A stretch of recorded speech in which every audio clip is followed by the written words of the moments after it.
नमस्कार दोस्तों, स्वागत है आपके अपने यूट्यूब चैनल सनबिग क्लासेज में। हम लोग प्लेटफॉर्म बुक में दिया हुआ एएलपी टेक्नीशियन के प्रैक्टिस सेट देख रहे हैं। आज प्रैक्टिस सेट नंबर 32 देखेंगे। इसमें दिया हुआ 75 प्रश्नों को फुल डिटेल सॉल्यूशन करेंगे। तो आइए शुरू करते हैं पहले प्रश्न से। पहला प्रश्न है कि 6 + 6 × 6 बटा 3 × 3 + 5 भागा 1/2 भागा 1/2 का 1/2 बटा 1/2 भागा 1/2 गुना 1/2 को सरल कीजिए। ये बोर्ड मास से कर दीजिएगा, पहले का के पीछे भाग तब गुना तब जोड़ घटाव के अनुसार। इसका जो आंसर हो जाएगा वो बता देते हैं। काफ़ी सिंपल प्रश्न है, बी हो जाएगा 3/4। अगला प्रश्न है 2 सेंटीमीटर व्यास और 7 मीटर लंबाई वाले तार का आयतन ज्ञात कीजिए। तो तार के आयतन बराबर क्या होता है, πr²h। आर कितना है, 2 सेंटीमीटर दिया हुआ व्यास, उसे 2 से भागा दे देंगे तो 1 हो जाएगा। पाई का मान यहाँ पर 22/7 है, 1 के स्क्वायर 1 हो जाएगा। और एच का मान 7 मीटर लंबाई है, उसे सेंटीमीटर में, क्योंकि आयतन भी सेंटीमीटर में पूछ रहा है, तो 700 हो जाएगा। जब इसे करेंगे कैलकुलेट तो 2200 सेंटीमीटर क्यूब हो जाएगा। आंसर जो हमारे पास आ जाएगा वो हो जाएगा डी। नेक्स्ट है, एक वस्तु को 20 सेंटीमीटर फोकस दूरी वाले उत्तल लेंस से 40 सेंटीमीटर की दूरी पर रखा गया है, यानी आर पर रखा गया है। आर बराबर जो होता है 2f होता है, आर पे रखा है। निम्नलिखित विकल्पों में से कौन सा प्रतिबिंब आकृति के तुलनात्मक आकार का क्रमशः सही वर्णन करता है। इसका जो सही आंसर होगा वो वास्तविक होगा, उल्टा होगा और समान आकार का होगा। उत्तल लेंस द्वारा बने प्रतिबिंब की आकृति को यहाँ पर समराइज करते हैं, आप इसे अच्छे से देख लीजिए। अगर अनंत पे है वस्तु तो प्रतिबिंब बनेगा कहाँ, फोकस पे बनेगा, एफ पर बनेगा। और अगर अनंत और आर पे है, आर के बीच में है, इन दोनों के बीच में है, तो वस्तु कहाँ बनेगा, तो फोकस और आर के बीच में बनेगा।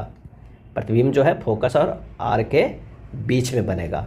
और अगर कहाँ पर है, आर पर है वस्तु का स्थान, तो ये बनेगा कहाँ पे, तो ये आर पर ही बनेगा। और अगर आर और एफ के बीच में है, आर और एफ के बीच में है, तो ये बनेगा कहाँ पे, आर और अनंत के बीच में। कहाँ, अनंत के बीच में। और अगर फोकस पे है तो हमारे पास ये कहाँ बनेगा, तो ये बनेगा कहाँ पे, तो वो अनंत पे बनेगा। आंसर जो हमारे पास आएगा वो सी, वास्तविक, उल्टा और समान आकार का बनेगा। ये समराइज है, आप इसे अच्छे से समझ जाइए। नेक्स्ट है, एक अवतल दर्पण के सामने ध्रुव से 15 सेंटीमीटर की दूरी पर रखी वस्तु का प्रतिबिंब दर्पण से पीछे 30 सेंटीमीटर की दूरी पर बनता है, तो रेखीय आवर्धन का मान क्या हो जाएगा। रेखीय आवर्धन क्षमता m बराबर होता है -v/u होता है। अब -v/u होता है, v कितना दिया हुआ है, 30 दिया हुआ है, तो -30। u जो है वो कह रहा है कि सामने ध्रुव से 15 सेंटीमीटर की दूरी पर है, तो u जो है वो माइनस में होगा, तो ये 15 है। आंसर जो हमारे पास हो जाएगा 2, क्योंकि अवतल दर्पण में वस्तु का प्रतिबिंब दर्पण के पीछे बनता है जब वस्तु ध्रुव एवं फोकस के बीच में हो, तो यहाँ u बराबर निगेटिव हो जाएगा और v बराबर जो होगा वो पॉजिटिव होगा। एक निश्चित कोड में क्रिएशन को इस तरह रूप में लिखा जाता है, उसी कोड में प्रोडक्शन को कैसे लिखा जाएगा। तो c से -1 करते हैं तो b लिखा गया है, r से -1 करते हैं तो q, यानी सब में -1 करके ये कोड लिखा गया है। उसी तरह प्रोडक्शन में p से अगर -1 करेंगे तो o होगा, r से -1 करेंगे तो q होगा, o से -1 करेंगे तो n होगा। तो आंसर जो हमारे पास निकल के आ जाएगा, सभी माइनस करेंगे तो वो हो जाएगा c। नेक्स्ट है, उस विकल्प का चयन करें जिसका तीसरे पद से वही संबंध है जो दूसरे पद का पहले पद से। म्यूजिक का कॉन्सर्ट होता है, तो एक्टिंग का क्या होगा, एक्टिंग कहाँ होता है, तो वो होता है थिएटर में। आंसर जो हो जाएगा वो हो जाएगा सी। 19 से 31 जनवरी 2024 तक तमिलनाडु में आयोजित खेलो इंडिया यूथ गेम्स के पदक तालिका में शीर्ष पर रहे। आंसर हो जाएगा ऑप्शन सी, महाराष्ट्र। कौन रहा, महाराष्ट्र जो है वो शीर्ष पे रहा। खेलो इंडिया यूथ गेम्स 2024 तमिलनाडु के 4 शहर में चेन्नई, मदुरई, त्रिची और कोयम्बटूर में आयोजित किया गया था और महाराष्ट्र कुल 158 पदकों के साथ पहले स्थान पे रहा है। नेक्स्ट है, द्विघात समीकरण x² - 10x + 21 बराबर 0 के मूल ज्ञात करना है। इसका अगर हमें मूल ज्ञात करना है तो आइए निकालते हैं। x² - 7x - 3x लिख सकते हैं, +21 बराबर 0। तो ये हो जाएगा x कॉमन ले लीजिए, x माइनस 7, ये -3 कॉमन लीजिए, x माइनस 7 इक्वल टू 0 हो जाएगा। तो x minus 3 into x minus 7 बराबर 0, तो x बराबर हो जाएगा 3 और 7। ये हमारे पास दो मूल निकल के आ जाएगा, आंसर हो गया बी। निम्नांकित कॉलम ग्राफ दिए गए वर्षों के दौरान दो राज्यों की जनसंख्या लाखों को दर्शाता है। ग्राफ का अध्ययन करें और प्रश्न का जो है वो उत्तर दीजिए। वर्ष 2013 और 18 में राज्य ए और बी की कुल जनसंख्या का अंतर कितना है? तो ये हो जाएगा 72 प्लस 52 माइनस 40 प्लस 38। आंसर हो जाएगा 124 माइनस 78 बराबर कितना? 46 लाख। आंसर हो जाएगा 46 लाख। नेक्स्ट है, एक पुलिस की गाड़ी सायरन बजाती हुई कि किसी प्रेक्षक से दूर जा रही है, तो प्रेक्षक द्वारा सुनी गई सायरन ध्वनि का तरत्व सायरन ध्वनि से क्या होगा? आंसर हो जाएगा ए, कम होगा। एक पुलिस की गाड़ी सायरन बजाती हुई किसी प्रेक्षक से दूर जा रही है, तो प्रेक्षक द्वारा सुनी गई सायरन ध्वनि की तरत्व सायरन ध्वनि से कम होगा, और ये एक डॉपलर इफेक्ट के तहत होता है। स्रोत और श्रोता के बीच अपेक्षित गति के कारण श्रोता द्वारा सुनी गई ध्वनि की आवृत्ति में होने वाली आभासी परिवर्तन को डॉपलर प्रभाव कहते हैं। नेक्स्ट है, यदि समान लंबाई और मोटाई वाले टंगस्टन, मैग्नीज और कठोर रबड़ के तारों पर समान विभवांतर आरोपित किया जाता है तो क्या होता है? आंसर हो जाएगा ऑप्शन ए, टंगस्टन के तार में अधिकतम धारा प्रवाहित होगी। क्या होगी? टंगस्टन के में अधिकतम धारा प्रवाहित होगी। दिए गए कथनों और निष्कर्षों को ध्यानपूर्वक पढ़ें और उसकी जानकारी को सत्य मानते हुए विचार करें। कुछ फल जो है, कुछ क्या है यहाँ पर, जो फल है वो क्या है?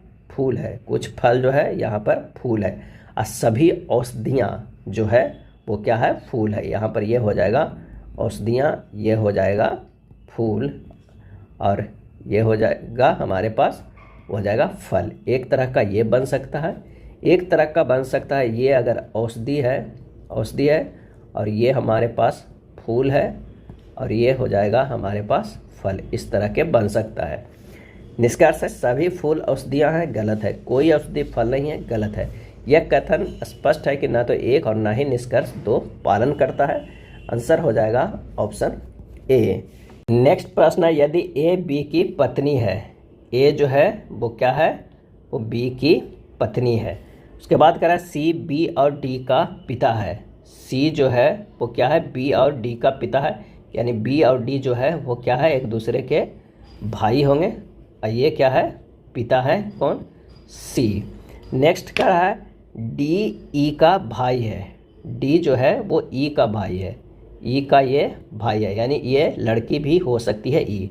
और ई एम का इकलौती बेटी है। ई जो है वो एम का इकलौती बेटी है, यानी एम जो होगा क्या होगा? पत्नी होगा, और इसका इकलौती बेटी ई है, और दो बेटा है बी और डी। तो एम ए से किस प्रकार संबंध है? तो ए तो पत्नी है किसकी? बी का, और ए से संबंध पूछ रहा है। संबंध किससे? एम और ए का। तो हो जाएगा पति की माँ। एम ए से किस प्रकार संबंधित है? तो ए के पति बी है, और बी के जो ये है क्या है? वो माँ है। तो आंसर हो जाएगा पति की माँ। ऑप्शन ए सही हो जाएगा। हाल ही में केंद्र सरकार ने बहुभाषी शिक्षा के लिए कौन सा ऐप लॉन्च किया है? और इसका सही आंसर हो जाएगा ऑप्शन बी, अनुवादनी। केंद्र सरकार ने बहुभाषी शिक्षा के लिए अनुवादनी ऐप लॉन्च किया है। शिक्षा में बहुभाषावाद को बढ़ावा देने के लिए केंद्र सरकार ने एक आर्टिफिशियल इंटेलिजेंस आधारित प्लेटफॉर्म अनुवादनी ऐप लॉन्च किया है। नमस्ते पोर्टल का आयुष मंत्रालय द्वारा विकसित किया गया है। अगला प्रश्न है 2 के पावर माइनस 2 के, और उसके बाद है गुना 4 के पावर के प्लस 3 बटा 4 के पावर माइनस के प्लस 2 जो है बराबर हो जाता है 2 के पावर के माइनस 2। तो के का मान ज्ञात करना है।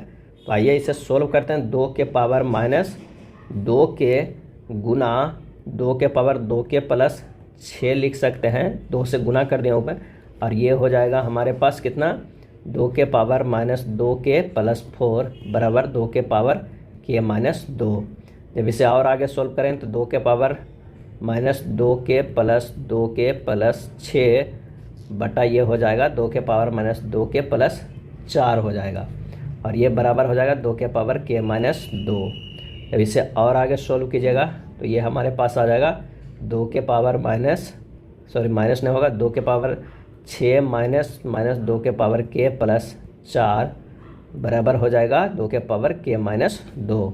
और आगे सॉल्व करेंगे तो 6 प्लस 2 के पावर k-4 बराबर k-2 हो जाएगा। हमारे पास k का जो मान आ जाएगा -4 के बराबर, यही हमारा आंसर हो जाएगा। वो हो जाएगा कौन सा? तो वो हो जाएगा बी। नेक्स्ट प्रश्न है, ए और बी किसी कार्य को क्रमशः 12 दिन और 8 दिन में पूरा कर सकते हैं। यदि ए और बी दोनों एक साथ मिलकर कार्य करें तो कार्य कितने दिनों में पूरा होगा? ए जो है वो कितना दिन में? 12 दिन में। और बी जो है 8 दिन में। इन तीनों को एलसीएम लेंगे तो क्या हो जाएगा? 24। इसका 2 और इसका 3 क्षमता है, तो 24/5 कर देंगे तो हमारे पास होगा 4.8। यही हमारा आंसर आ जाएगा डी, 4.8। नेक्स्ट प्रश्न है, जल के आयतन में क्या परिवर्तन होगा यदि तापमान 9 डिग्री से गिरकर 3 डिग्री सेंटीग्रेड कर दिया जाता है? और इसका सही आंसर हो जाएगा आयतन पहले घटेगा और बाद में क्या होगा? बढ़ेगा। इस तरह के अगर एक फिगर बनाते हैं तो इस तरह जो है ये कितना होगा? ये 4 डिग्री सेंटीग्रेड पे, और ये आयतन है। जल का जो घनत्व है वो 4 डिग्री सेंटीग्रेड पर जो होगा वो महत्तम होगा। जल के तापमान 9 डिग्री से 4 डिग्री सेंटीग्रेड तक लाने पर आयतन पहले घटेगा, उसके बाद जो है 4 डिग्री सेंटीग्रेड पर न्यूनतम हो जाएगा, जिससे घनत्व महत्तम हो जाएगा। जल के 4 डिग्री सेंटीग्रेड से नीचे जाने पर आयतन पुनः जो है वो बढ़ने लगता है। तो आंसर हो जाएगा ऑप्शन सी। किसी दंड चुंबक के बाहर चुंबकीय क्षेत्र रेखाओं से संबंधित गलत कथन का चयन कीजिए। तो क्षेत्र रेखाएं एक दूसरे को प्रतिच्छेदित करती है, ये गलत है। किसी दंड चुंबक के बाहर चुंबकीय क्षेत्र रेखाओं से संबंधित, ये गलत है। क्षेत्र रेखाएं एक दूसरे को प्रतिच्छेदित करती है। चुंबकीय क्षेत्र रेखाओं की विशेषता है कि चुंबकीय बल रेखाएं कभी एक दूसरे को काटती नहीं है और दक्षिणी ध्रुव में विलीन हो जाती है। क्षेत्र रेखाएं उत्तरी ध्रुव से निकलती है। ये तीनों सही है। उस बेन आरेख का चयन कीजिए जो निम्नलिखित वर्गों के बीच के संबंध को सर्वोत्तम ढंग से निरूपित करता है। त्रिपुरा, सिक्किम, अरुणाचल प्रदेश। आंसर हो जाएगा ऑप्शन सी। ये तीनों स्टेट है और ये तीनों एक दूसरे से अलग है। निश्चित कूट भाषा में इस तरह का इतना लिखा जाता है, इसका ये मतलब है और इसका ये मतलब, उसका कूट भाषा में एंड का क्या मतलब होगा? आप इसे सोल्व कीजिएगा, काफ़ी इजी प्रश्न है। इसका आंसर ए हो जाएगा। जनवरी 2024 के दौरान जारी भ्रष्टाचार बोध सूचकांक 2023 में भारत कौन से स्थान पर रहा? इसका आंसर हो जाएगा बी, 93वें स्थान पे रहा भ्रष्टाचार बोध सूचकांक 2023 में। दो संख्याओं का अनुपात 11:17 है और उनका अंतर 18 है। इन संख्याओं का महत्तम समवर्त और लघुत्तम समवर्त क्या हो जाएगा? माना कि पहली संख्या क्या है? 11x है, दूसरी संख्या 17x है। 17x माइनस जो है 11x बराबर क्या हो जाएगा? 18। 6x बराबर क्या हो जाएगा? 18। तो x बराबर कितना हो जाएगा? 3। तो पहली संख्या 11 गुना 3 क्या हो जाएगा? 33। और दूसरी संख्या 17 गुना 3 51 हो जाएगा। अगर इन दोनों को मसा निकालेंगे तो ये हो जाएगा कितना? 3। और लसा निकालेंगे तो कितना हो जाएगा? तो ये हो जाएगा 3 गुना 11 गुना 17 यानी 561। इन दोनों को लसा मसा, एक 3 होगा, एक 561 हो जाएगा। ऑप्शन बी सही हो जाएगा। यदि ब्याज 3000 है, वार्षिक साधारण ब्याज दर 6% है, समय की अवधि 4 वर्ष है, तो मूलधन क्या हो जाएगा? तो मूलधन बराबर सिंपल सी फार्मूला होता है, ब्याज कितना दिया हुआ है? 3000 गुना 100 बटा समय गुना दर होता है, यानी 4 गुना 6 होता है। आंसर हो जाएगा 12500। सही जवाब डी। 4 ओम प्रतिरोध प्राप्त करने के लिए 12 ओम के कितने प्रतिरोधकों को समानांतर क्रम में संयोजित किया जाना चाहिए? समानांतर क्रम में, तो इसका हो जाएगा 12 बटा सीधे 4 से डिवाइड कर दीजिए, आंसर आ जाएगा 3 प्रतिरोध को। कितना? 3 प्रतिरोध को। आंसर ए हो जाएगा। स्वच्छ जल से भरे तालाब की गहराई 18 मीटर प्रतीत होती है। यदि हवा के सापेक्ष जल का अपवर्तनांक 4/3 हो तो तालाब में पानी की वास्तविक गहराई क्या हो जाएगा? अपवर्तनांक म्यू बराबर होता है वास्तविक गहराई r बटा आभासी गहराई a, यानी हमारे पास जो है वो दिया हुआ है 4/3 अपवर्तनांक है, तो r/18, r का मान कितना हो जाएगा? तो ये हो जाएगा 24 मीटर। कितना हो जाएगा? 24 मीटर। तो आंसर जो हमारे पास आ जाएगा वो हो जाएगा बी, 24 मीटर, यानी वास्तविक गहराई जो है 24 मीटर। उस संख्या की पहचान करें जो निम्नलिखित श्रेणी से संबंधित नहीं है। तो 10, 17 प्लस 7 है, 17 से 26 गया प्लस 9 है, और 26 से 11 गया प्लस 11 करेंगे तो 39 होगा।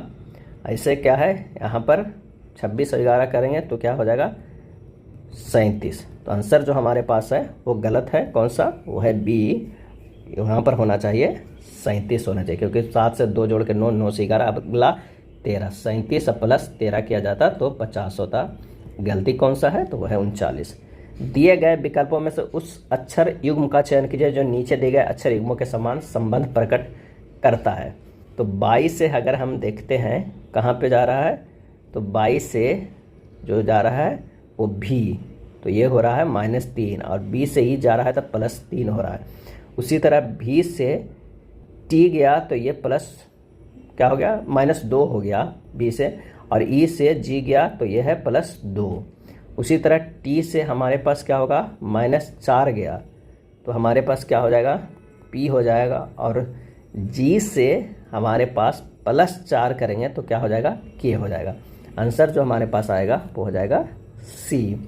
BBC sports personality of the year 2023 award जीतने वाली मैरी एयरप्स किस खेल से संबंधित है। मैरी एयरप्स किस खेल से संबंधित है, सही आंसर हो जाएगा ऑप्शन बी, फुटबॉल से। क्या है, फुटबॉल से।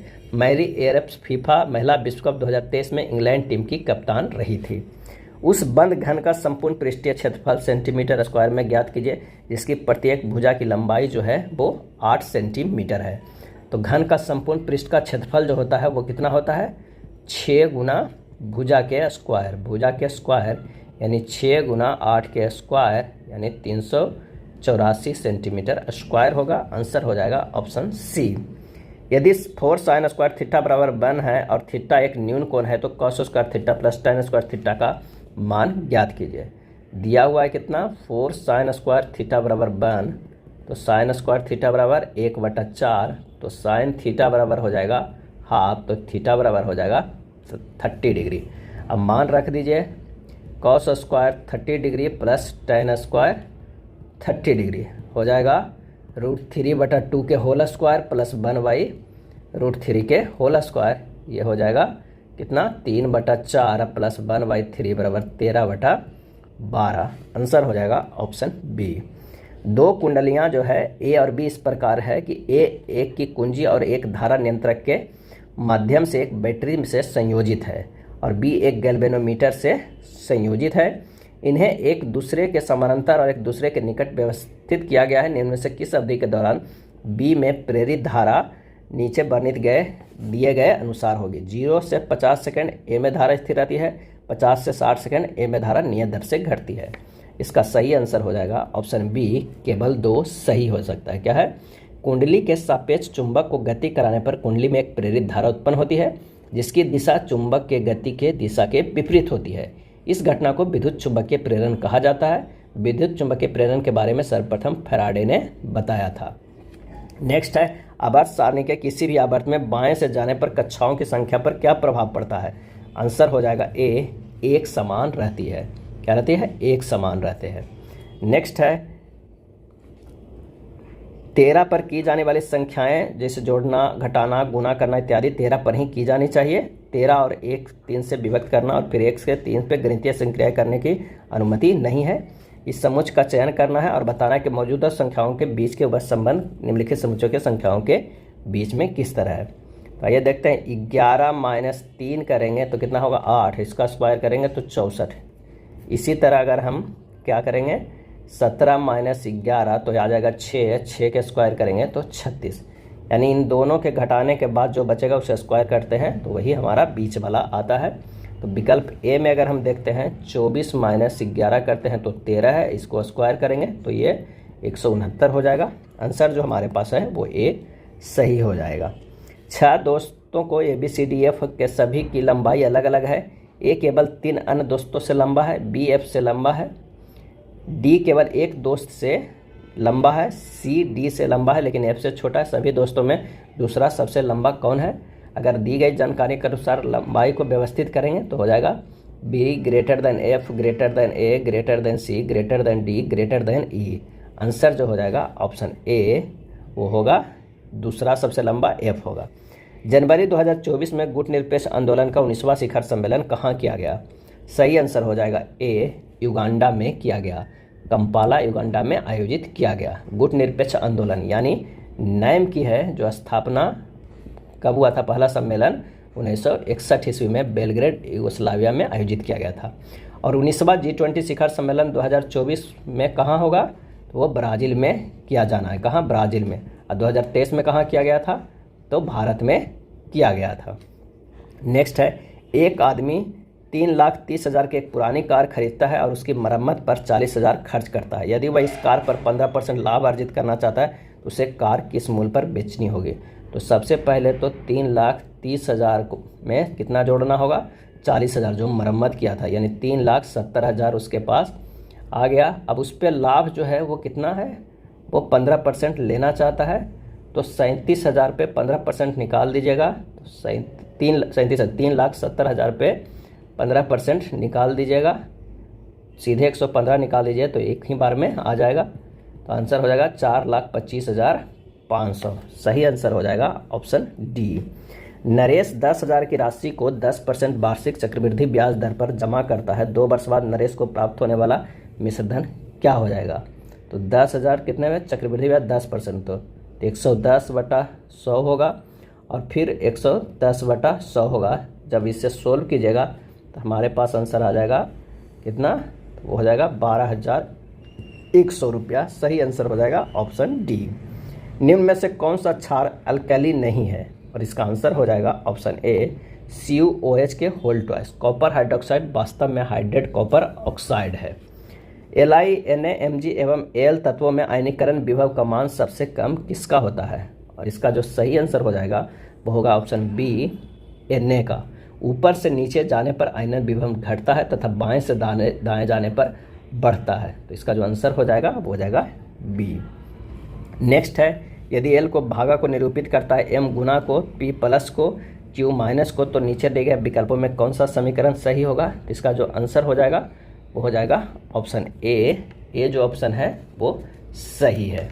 नेक्स्ट है, एक कूट भाषा में संख्याओं प्रतीकों को समूह को नीचे दी गई तालिका और उसके बाद दी गई शर्तों के अनुसार अक्षरों का उपयोग करके कूटबद्ध किया गया है। आइए शर्त क्या क्या है कि यदि पहला घटक एक सम संख्या और अंतिम घटक एक विषम संख्या है तो पहले और अंतिम घटकों के कूटों को परस्पर बदलना जाना चाहिए। दूसरा, यदि दूसरे और तीसरे दोनों घटक सम संख्याएं तो इन दोनों का कूट किए होना चाहिए। तीसरा, यदि पहला घटक एक सम संख्या है और अंतिम घटक एक प्रतीक है तो अंतिम घटक के कूट का प्रयोग पहले घटक के लिए भी किया जाना चाहिए। तो इतना का कूट क्या होगा हमें ये बताना है। तो शर्त जो है वो थर्ड लागू हो रहा है, तो उस तरह अगर करेंगे तो 8 का हो जाएगा x, परसेंटेज के हो जाएगा d, 7 के हो जाएगा कौन सा h, डॉलर का हो जाएगा a, और 9 के हो जाएगा n, और ये किसका हो जाएगा? ये @ ऑफ का हो जाएगा x। आंसर जो हमारा निकल के आ जाएगा वो हो जाएगा a। अगला प्रश्न है, आलोक बिंदु B से शुरू करता है और उत्तर की ओर 5 किलोमीटर गाड़ी चलाता है। उत्तर की ओर 5 किलोमीटर गाड़ी चलाता है, फिर वह दाएं मुड़कर 10 किलोमीटर गाड़ी चलाता है। 10 किलोमीटर चलाता है, फिर वह दाएं मुड़ता है और 5 किलोमीटर फिर गाड़ी चलाता है। अंत में वह दाएं मुड़कर कितने? 3 किलोमीटर गाड़ी चलाता है। 3 किलोमीटर तक चलता है x ये। तो उसके बाद है बिंदु x पर जाता है। बिंदु x से बिंदु B तक पहुंचने के लिए से उसे किस दिशा में और कितनी दूरी तय की हुई होती है? तो शुरुआत कहाँ हुआ था? B बिंदु से। तो इन दोनों के बीच की दूरी कितना है? तो 10 में से 3 घट जाएगा 7। आंसर हो जाएगा 7 किलोमीटर, लेकिन किस दिशा में? पश्चिम की ओर। ऑप्शन ए सही हो जाएगा। नेक्स्ट है, निम्नलिखित में कौन सी इन सीटू संरक्षण विधि नहीं है? और इसका आंसर हो जाएगा ऑप्शन डी, प्राणी उद्यान। प्राणी उद्यान इन सीटू संरक्षण विधि का उदाहरण नहीं है। जानवरों और पौधों को उनके प्राकृतिक आवास में संरक्षित करना इन सीटू संरक्षण के रूप में जाना जाता है। स्थापित प्राकृतिक आवास है जैसे राष्ट्रीय उद्यान, अभ्यारण्य, बायोस्फीयर रिजर्व, आरक्षित वन और संरक्षित वन। नेक्स्ट है, यदि दो संख्याओं का एलसीएम और एचसीएफ का योगफल 1050 है, यदि उनका एचसीएफ और उनके लघुत्तम समावर्त एलसीएम से 630 कम है तो उन दोनों संख्याओं का गुणनफल क्या होगा? संख्याओं का जो है वो लसा बराबर क्या हो जाएगा? x, मसा बराबर हो जाएगा x माइनस 630। तो प्रश्न से x प्लस x माइनस 630 बराबर 1050। तो 2x बराबर कितना हो जाएगा? तो ये हो जाएगा 1680। तो x बराबर हो जाएगा 840। लसा आ गया 840। तो मसा बराबर कितना हो जाएगा? 840 माइनस 630 कितना हो जाएगा? 210। और दोनों संख्याओं का गुणनफल मसा गुना लसा होता है। ये हो जाएगा कितना? 210 गुना 840 बराबर 1,76,400 आ जाएगा। आंसर हो जाएगा ऑप्शन ए। नेक्स्ट है, 6 व्यक्तियों का एक समूह से 72 किलोग्राम वजन वाले एक व्यक्ति को अन्य व्यक्ति द्वारा प्रतिस्थापित करने पर समूह के औसत वजन में 2 किलोग्राम की वृद्धि हो जाती है। समूह में शामिल हुए नए व्यक्तियों का वजन कितना है? तो नए व्यक्ति का वजन हो जाएगा 72 + 6 गुना 2, यानी हमारे पास हो जाएगा 84 kg। आंसर हो जाएगा ऑप्शन ए। निम्न में से किसमें सहसंयोजी बंध कोवैलेंट नहीं होंगे? और इसका सही आंसर हो जाएगा A, magnesium chloride MgCl2। Magnesium chloride में सहसंयोजी बंध नहीं होंगे। परमाणुओं के मध्य इलेक्ट्रॉन युग्मों की परस्पर साझेदारी द्वारा जो बंध का निर्माण होता है उसे सहसंयोजक आबंध कहते हैं, जैसे NH3CH4O2 आदि। नेक्स्ट है 340 ATM के दाब पर जब CO और H2 के साथ अभिक्रिया करता है तो कौन सा उत्पाद प्राप्त होगा? तो आंसर हो जाएगा option B, CH3OH। CO + 2H2 हो जाएगा CH3OH। आंसर हो जाएगा कौन सा? तो CH3OH। नेक्स्ट है दिए गए कथनों और तर्कों को ध्यानपूर्वक पढ़िए और दिए गए विकल्पों में से उपयुक्त उत्तर का चयन कीजिए। कथन है वास्तविक शिक्षा का अर्थ मस्तिष्क की जागृति है। तर्क शैक्षणिक उपलब्धियां ही वास्तविक शिक्षा की एकमात्र सूचक है। दूसरा तर्क है शिक्षा का वास्तविक अर्थ मानवीय मूल्यों का विकास है। सही आंसर हो जाएगा ऑप्शन सी, एक कथन का समर्थन नहीं करता है, दूसरा कथन का समर्थन करता है। आंसर हो जाएगा सी। उस विकल्प का चयन करें जो दी गई आकृति श्रृंखला को पूरा करता है, और इसका सही आंसर हो जाएगा ऑप्शन डी, पूरा करता है। अगला है आकृति का चयन करें जिसमें एक्स को चिह्नित आकृति समाहित है, तो इसका जो आंसर हो जाएगा वो हो जाएगा ए। शीतोष्ण वन जिन्हें 16 वन कहा जाता है निम्नलिखित में से किस क्षेत्र में पाए जाते हैं? आंसर हो जाएगा डी, पश्चिमी घाट में। शीतोष्ण वन जिन्हें 16 वन कहा जाता है ये पश्चिमी घाट में पाया जाता है। 16 शब्द तमिल शब्द कोलाई यानी चोला का प्रभंस रूप है जिसका अर्थ होता है ठंड स्थान या जंगल। इन वनों में पाए जाने वाले वृक्षों में मग्नोलिया, लैरेल, सिनकोना, बैटल आदि आर्थिक महत्व है। यदि एक तिर्यक रेखा दो समानांतर रेखाओं को प्रतिच्छेदित करती है तो इस प्रकार निर्मित अंतःकोणों के दोनों युग्मों के आंतरिक समद्विभाजक निश्चित रूप से एक खाली स्थान निर्मित करेंगे। आंसर हो जाएगा बी, आयत। क्या निर्मित करेंगे? तो एक आयत के ये निर्मित करते हैं। अगर इस तरह का देखा जाए कैसे बनेगा, तो ये जो है एक आयत के निर्मित करेगा। आंसर होगा 20। अगला प्रश्न है, एक विक्रेता 20% की हानि पर गेहूं बेचने का दावा करता है लेकिन वह जिन बाटों का उपयोग करता है उनका वजन वास्तविक वजन से 40% कम है। उसका प्रतिशत लाभ ज्ञात कीजिए 2 दशमलव स्थानों तक। अगर कह रहा है कि मूल्य जो है उसका 100 है लेकिन वो देता कितना में? 80 में है। वजन जो है वो 600 ही देता है लेकिन बोलता कितना है? 1000 का, यानी 6:8 के इसमें था, यानी 3:4 हो गया। इन दोनों का डिफरेंस क्या है? 1 है। तो लाभ परसेंट बराबर जो हो जाएगा वो 1 है। कितने में? 3 में गुना 100 कर देंगे तो हमारे पास आ जाएगा 33.33% का लाभ है। आंसर हो जाएगा डी। निम्न अभिक्रिया में SO2 + 2H2S + 3S + 2H2O है। आंसर हो जाएगा ऑप्शन डी, सल्फर का ऑक्सीकरण एवं अपचयन दोनों हुआ है। यहाँ पर सल्फर का अपचयन और ऑक्सीकरण दोनों हुआ है। निम्न कथनों पर विचार करते हुए सही उत्तर का चयन कीजिए। कथन है धातु से अधातु में इलेक्ट्रॉनों के अंतरण से बनने वाले यौगिकों को विद्युत संयोजी यौगिक कहा जाता है। दूसरा है विद्युत संयोजी यौगिक सामान्यतः जल में विलय होते हैं और मिट्टी के तेल, पेट्रोल आदि जैसे विलायकों में अविलय होते हैं। इसका जो आंसर हो जाएगा वो हो जाएगा बी, दोनों कथन सत्य है। क्या है? दोनों कथन सही है। उस विकल्प का चयन करें जो दिए गए पैटर्न में प्रश्नवाचक के स्थान पे आएगा। आइए देखते हैं। 13 गुना 3 करते हैं तो 39 आएगा। 23 गुना 4 करेंगे तो 92 आएगा। 11 गुना 6 करेंगे तो 66 आएगा। आंसर हो जाएगा डी। असंगत का चयन करें, इसमें से असंगत कौन सा है? तो अगर हम R को 18, S को 19 और T को 20 जोड़ते हैं तो 57 आता है। DHS को 4 + 8 + 19 करते हैं तो 31 होगा। ये 14 + 10 + 7 करेंगे तो ये भी 31 होगा। और GFR को 7 + 6 + 18 करते हैं तो ये भी 31 होगा। असंगत जो है ऑप्शन ए हो जाएगा। उस विकल्प का चयन करें जो तीसरे पद से उसी प्रकार संबंधित है जिस प्रकार दूसरा पद पहले पद से। ताला, चाबी, घोड़ा। आंसर हो जाएगा रथ, ऑप्शन ए। कौन सी जनजाति ट्रांस ह्यूमंस का अभ्यास नहीं करती है? आंसर हो जाएगा डी, क्वयास। क्वयास जनजाति ट्रांस ह्यूमस का अभ्यास नहीं करता है। चरगाहों का उपयोग गुज्जर, बकरवाल, भेड़िया और गद्दी जैसी जनजातियों द्वारा ट्रांस ह्यूमन के लिए बड़े पैमाने पर किया जाता है। हिमालय पर्वतीय वनों के कई स्थानों पर शीतोष्ण घास के मैदान भी पाए जाते हैं, लेकिन ऊंचे इलाकों में अल्पाइन जंगलों और चरगाहों में संक्रमण होता है। नेक्स्ट है 200 मीटर और 300 मीटर लंबाई वाले दो रेलगाड़ियां समान दिशा में क्रमशः 100 किलोमीटर पर घंटे और 120 किलोमीटर पर घंटे की चाल से चल रही है।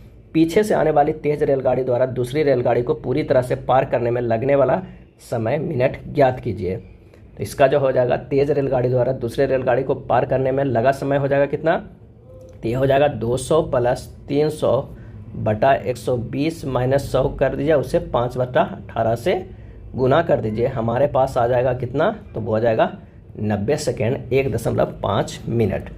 पादपों में अपशिष्ट उत्सर्जन की प्रक्रिया के संबंध में इनमें से कौन सा कथन सही है? सही आंसर हो जाएगा ए, पादप मिट्टी में अपशिष्ट पदार्थों का उत्सर्जन नहीं करते हैं। मेंटल ने अपने प्रयोगों के लिए किस पौधे का प्रयोग किया था? और इसका सही आंसर हो जाएगा ए, उद्यान मटर। क्या होगा? उद्यान। मेंटल ने अपने प्रयोगों के लिए उद्यान मटर पौधे का प्रयोग किया था। क्रेगर जॉन मेडल के आनुवंशिकी के जनक के रूप में जाना जाता है। उन्होंने 7 वर्षों तक बगीचे की मटर पर संक्रमण प्रयोग किए और वंशानुक्रम के नियम प्रस्तुत किए। मेंटल द्वारा पौधे के चुनने के कारण था कि मटर के पौधे को आसानी से उगाया और रख रखाव किया जा सकता था, और यह वे स्वाभाविक रूप से स्व परागण कर रहे हैं, लेकिन उन्हें पार परागण भी किया जा सकता है।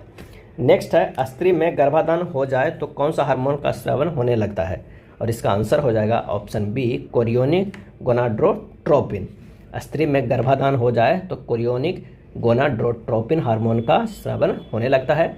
एचसीजी हार्मोन के उच्च क्षमता मूत्र में गर्भाधारण को बताता है। अगला है, उस विकल्प का चयन कीजिए जिसका 5वीं संख्या से वही संबंध है जो दूसरी संख्या पहली संख्या से है और चौथी संख्या तीसरी संख्या से है।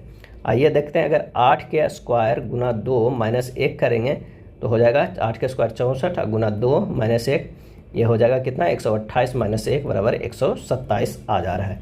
उसी तरह हम 5 के स्क्वायर करके गुना 2 माइनस 1 करेंगे तो 49 हो जाएगा। 11 के स्क्वायर गुना 2 माइनस 1 करेंगे तो 121 माइनस क्या हो जाएगा, 121 गुना 2 माइनस 1 यानी हो जाएगा 241। आंसर सी हो जाएगा। एक निश्चित कूट भाषा में बुक को इस तरह लिखा गया है, कोल को इस तरह, को इस तरह। उसी कूट भाषा में लॉग को किस प्रकार लिखा जाएगा? यहाँ प्रत्येक अक्षर एक निश्चित संख्या कोड दिया गया है, उसी के अनुसार लिखा गया है। तो आप जब कीजिएगा, एल का हो जाएगा 7, ओ का 6 दिया हुआ है, सी का 3 और के 2 दिया हुआ है। आंसर हो जाएगा सी। अगला प्रश्न है, दिए गए चित्र के अनुसार पासे के प्रत्येक सतह पर 6 अक्षर GHIJKL अंकित है। जिस सतह पर जे अक्षर अंकित है इसके विपरीत पृष्ठ पर कौन सा अक्षर है? तो यहाँ पर कॉमन कौन सा है? तो कॉमन देखिए के है, के से क्लॉकवाइज कीजिए, यहाँ भी क्लॉक है तो ये होगा KGJ है, और यहाँ पर से हो जाएगा KL और ये I हो जाएगा। तो जे के अपोजिट कौन है? तो वो है I। आंसर जो हमारे पास हो जाएगा वो हो जाएगा डी। पासे की काफ़ी अच्छी वीडियो जो है वो सनबिक मैथ पे लोड किया गया है, एक बार जाकर जरूर देखें। अब 2 सेकेंड के अंदर ही पासे के प्रश्न को हल करने लगिएगा। सनबिक मैथ पर जाकर देख सकते हैं, लिंक डिस्क्रिप्शन में दिया हुआ है। नेक्स्ट है, किसी वन्य जीव संरक्षण अधिनियम को अक्सर समाचारों में देखा जाता है, और इसका सही आंसर हो जाएगा ऑप्शन डी, 1972। वन्य जीव संरक्षण अधिनियम 1972 को अक्सर समाचार पत्रों में देखा जाता है। वन्य जीव संरक्षण अधिनियम में 6 अनुसूचियाँ और 66 धाराएँ हैं। वन अधिनियम 1980 में लाया गया था। समानुपात समीकरण 5:12:9:x में x का मान ज्ञात करें। तो 5/12 बराबर 9/x, x बराबर हो जाएगा 9 गुना 12/5 यानी 108/5 यानी 21.6। आंसर हो जाएगा ऑप्शन ए, 21.6। निम्नलिखित को आहार श्रृंखला के अनुसार व्यवस्थित कीजिए। मेढक, गरुड़, धान, सांप, टिड्डा। सही आंसर हो जाएगा वो हो जाएगा सी, धान को टिड्डा खाता है, टिड्डा को मेढक, मेढक को सांप और सांप को गरुड़ खाता है। निम्नलिखित में कौन सी प्रोटीन मूत्र निर्माण में सहायक होता है? और इसका सही आंसर हो जाएगा सी, एल्बुमिन। एल्बुमिन प्रोटीन जो होता है मूत्र निर्माण में सहायक होता है। ग्लोबिन यह रुधिर में पाए जाने वाला प्रोटीन है। ग्लाइडिन गेहूं में पाए जाने वाला प्रोटीन है। ग्लूटिनलिन्स अनाज में पाए जाने वाला प्रोटीन्स है। और प्रोलेमिन्स दालों में पाई जाने वाला प्रोटीन है। केसिन दूध में पाए जाने वाला प्रोटीन होता है। निम्नलिखित में किस पौधे में पादपकाय के एक हिस्से से दूसरे हिस्से में जल एवं अन्य पदार्थों के संवहन हेतु विशिष्ट उत्तक मौजूद होते हैं? और इसका सही आंसर हो जाएगा डी, मार्सिलिया। मार्सिलिया पौधे में पादपकाय के एक हिस्से से दूसरे हिस्से में जल एवं अन्य पदार्थों के संवहन हेतु विशिष्ट ऊतक मौजूद होते हैं। अगला प्रश्न है, अक्षरों के उस संयोजन का चयन करें जो रिक्त स्थानों में यथाक्रम भरे जाने पर पुनरावृत्ति पैटर्न निर्मित करेगा। इसका आंसर हो जाएगा ऑप्शन डी। समरूप जोड़े का पहचान करें, नदी, पुल, उसके बाद क्या होगा, और इसका सही आंसर हो जाएगा ऑप्शन बी, पहाड़, सुरंग। नदी पर पुल बनाया जाता है, उसी प्रकार पहाड़ पार करने के लिए पहाड़ में सुरंग बनाया जाता है। नेक्स्ट है, एक आदमी को इशारा करते हुए एक लड़की ने जो है वो कहा, यह मेरे पति के पिता के क्या है, पिता है। वह व्यक्ति उस लड़की के पति से किस प्रकार संबंधित है। आंसर हो जाएगा डी, ग्रैंडफादर। निम्नलिखित में कौन सी संस्था वास्तविक या संभावित भुगतान संतुलन की समस्याओं से निपटती है, और इसका सही आंसर हो जाएगा ए, अंतर्राष्ट्रीय मुद्रा कोष। अंतर्राष्ट्रीय मुद्रा कोष वास्तविक या संभावित भुगतान संतुलन की समस्याओं से निपटती है। IMF की रूपरेखा जुलाई 1944 में ब्रेटन वुड्स में संयुक्त राष्ट्र सम्मेलन में की गई थी। IMF की मुख्य जिम्मेदारी वास्तविक या संभावित भुगतान संतुलन की समस्याओं को सामना करने वाले सदस्य देशों को ऋण प्रदान करना है। यह था ALP टेक्नीशियन के प्लेटफॉर्म बुक में दिया हुआ प्रैक्टिस सेट। वीडियो अच्छा लगा तो लाइक एंड शेयर कर दीजिएगा। धन्यवाद।